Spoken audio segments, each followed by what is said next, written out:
On this beautiful Friday morning in Winnipeg, Manitoba. Lots of rain, lots of thunder, lots of lightning.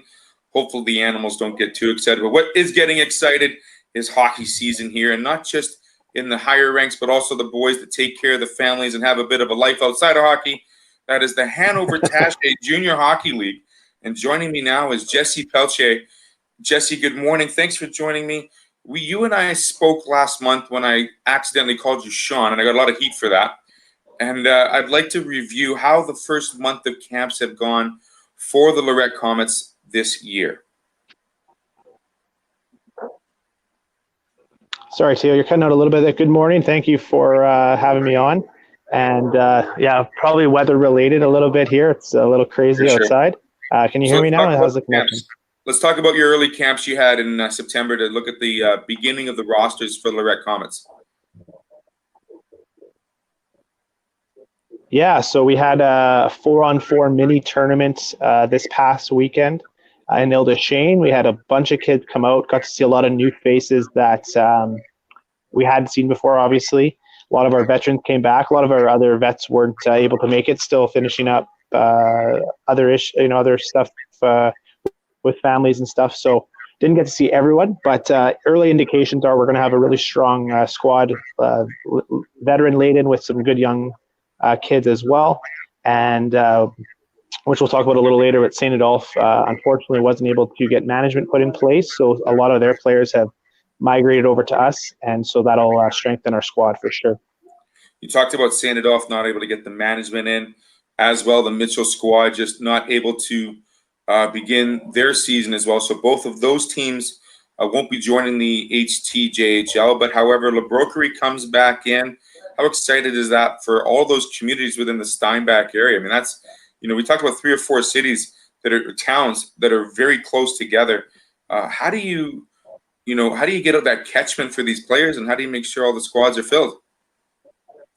It's a great question. Our league has been very fluid with catchment areas, import rules we added last year, which kind of puts a little bit of a wrench at the same time helping teams, but also when we have our league meetings, it's an ongoing debate over exactly where we draw the lines as far as catchment areas, what's considered an import, what's considered a local player. So to answer your question, Le Broquerie is coming back in, so they're kind of on the outskirts, the eastern part of the Hanover Tache League. At one point, we had Beausejour to the north, and then Springfield kind of rounds out the west side where we are as well. We have the Ile-des-Chênes, Lorette, Landmark, Grand Point area, so we're lucky enough to have a pretty big area where we draw from. But as you mentioned, Mitchell being kind of sandwiched in the middle between Grunthal and Steinbach really are limited in their scope as far where they can draw players. And unfortunately, still some talk that they may be able to put a team together, but they're on the cusp of that line right now.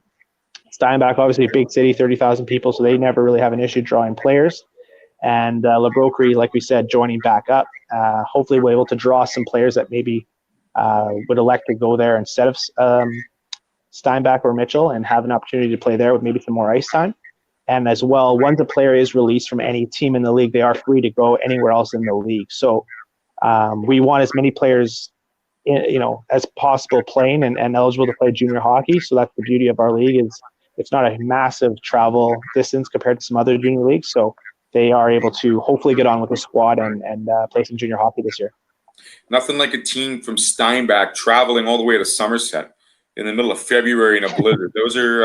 Those travels don't exist. And I guess the farthest travel would be, like you said, Springfield to potentially down to the Red River team. Now, they're a little bit outside the HT district. Where are they playing their home games this year? They play out of Oakbank, and they're really drawing from, that Hazel Ridge, Beausejour. They actually drew some players as far away as Saugeen, Selkirk last year, which would be considered imports at that point. But we do allow 3 imports per team at any point during the season. And so majority of these kids are coming from the city. But, for example, Red River, which plays out of Morris, St. Jean area, they're drawing kids from as far away as Altona. So, if you really look at the league as a whole and where we're drawing players from, it has grown in scope in that respect. But the actual barns and arenas that we play in are all within 75, I would say. Okay, so correct me if I'm wrong. If an import leaves a team, they can get picked up by another team provided there's room for that import, and that frees up an import for that first team, correct? They don't have a penalty or anything that they have to face? That's right. No, you're allowed 3 imports on the roster at any time. Okay. So let's say a better opportunity, a better player comes along. It is always tough to release kids midway or later into the season, but that's the nature of junior hockey. And so if a player were to come available to a team, they're free to release an import. That import can now travel to another team if they so choose. And as long as the final deadline, which is January 10th, has 3 imports on the roster, if the team so chooses to have the max 3, then that's your cemented roster. At that point, you can't change your roster. That's what you're stuck with till the end of the season. Okay, so there is actually like a quote-unquote trade deadline, roster finalized deadline. How's the team looking for you, Jesse? I mean, like you said, you got a pretty good catchment. You get a bit of a boost from one team not joining you, so you get a bit of a extra couple players from them. You said veterans, rookies, who have you got returning that you look forward to having on the ice and being that role model, that leader for the rookies on the team? As far as rookies go, we've got some good high school quality talent players coming out of the Lorette High School, possibly Ilda Shane Cav program. Evan Sumeling was one of the top players in that Winnipeg High School Hockey League last year. We're really hoping he can join up with us. As far as veterans go, Liam Grossman, Kane Bitchock, Carson Plazier, 3 huge pieces of ours that were instrumental for us down the stretch last year as far as our run went. And Garrett Armistead, St. Adolph's leading scorer last year, has decided to sign with us. So we're really excited to have him on board. Again, it's disappointing and it's tough to see a team fold, especially when they had the players. But hopefully they can get back in next year. But in the meantime, we'll take advantage of the opportunity we have with Garrett and some of the other players from St. Adolphe that are hoping to join up with us. And like I said, we're really excited for this year. We're going to have a good squad. No doubt. I mean, so there's Lorette. There's 5 other teams in the Hanover Tache Junior Hockey League. Preseason exhibition starts for you guys last week in September. Is that going to be the first time the whole team – is your team going to be mostly finalized by then, or are we still looking to make some added cuts before the regular season starts? Good question. We have 2 exhibitions lined up, September 28th in Oakbank against the Extreme, and then again back in Oakbank again on October 5th. So that first game will be an opportunity for, as you see in the NHL preseason, a roster, guys who probably won't be on your roster. We do have, we're expecting over 30 bodies at camp. We can only keep so many, of course. So that first game will be an opportunity for kids who are on the bubble or maybe a year out from playing with us. They need to season their game, hopefully somewhere, whether it be beer league or at another junior team, and maybe come back to us next year. But yeah, that first game on the 28th will be more a younger looking team. I expect the same from Springfield, and kind of feel each other out that way. And then on October 5th, the 2nd, we should see pretty much our opening day lineup, minus a few maybe close call players, bubble players, so to speak. But we're really excited to get going. And I can also mention Steinbach has a home and home as well with Red River. Those games are on Monday, October 7th and Wednesday, October 16th. That's again, Red River Mudbugs, Steinbach Huskies playing a home and home preseason matches at each other's rinks, and more exhibition schedules to be released in the coming week. Okay, so what's the website we're looking for? Is it the HTJHL? Where do we find these games? Where do we find this season for these 6 teams? Yeah, so website's always up to date. Pat Gannett is our statistician, webmaster. He's on top of it. He's giving live updates as far as scores and everything on our website, which is Hanover Tache Junior Hockey League.com, HTJHL.com.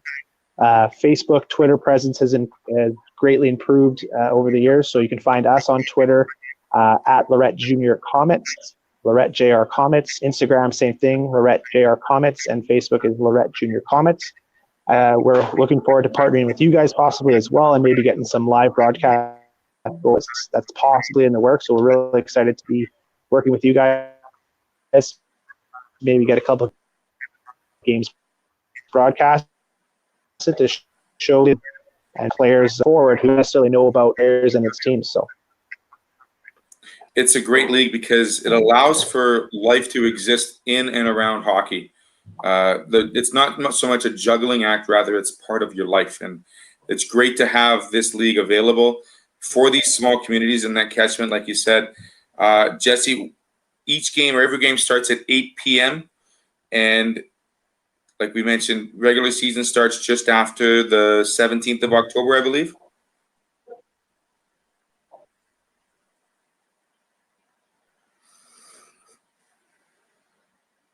We get going the weekend of the 7th of May on a 3 o'clock or 6 p.m. start on Sundays. But like you said, every other game is a 7:30 warm up, 8 o'clock start, and the schedule could, of course, can be found on HTJHL.com. Awesome, Jesse. Thanks for joining me this Friday. And again, during the issues of weather and connection, I really appreciate your time. Is there anything we need to touch on before we say have a great weekend?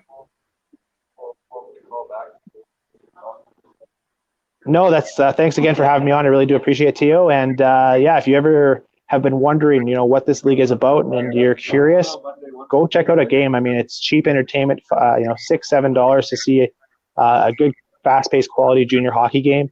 And you never know, if you have family members or grandkids, whatever else that you may think may be interested, or you just want to come out and watch hockey for like you said, an inexpensive amount. It's a great way to spend a Friday or Saturday night in Southeast Manitoba. And again, thank you so much for having me. Absolutely. Jesse Pelletier with the Lorette Comets, not just discussing Comet hockey, but the HTJHL in its existence for the 2019-2020 season. Definitely get off the couch and join some of these boys. You never know what's going to break out in one of these barns, I tell you. It could be a couple of hat tricks, it could be a couple of fisticuffs, could be some excitement from the stands. You never know. And that's the beauty of all this hockey in Southeastern Manitoba. Nothing beats junior hockey. Nothing beats. You know what? There are stories that are told for decades what happens in some of these barns, and you're absolutely right, Jesse. Again, have a great weekend. Thank you very much. We'll do this at the beginning of October after a couple of your preseason games, and we'll see how the rest of the teams are faring thus far. Fantastic. Thanks, Theo. Take care. This has been Theo talking Lorette Comet Hockey and MTJHL Hockey here, the Junior C program in Southeastern Manitoba. Have yourselves a great weekend. Thank you very much. Check out the social media pages that we've mentioned as well, and we'll link those all for you. Have a great weekend, Jesse. I'll talk to you later. Thanks so much. Thanks, Theo. Take care.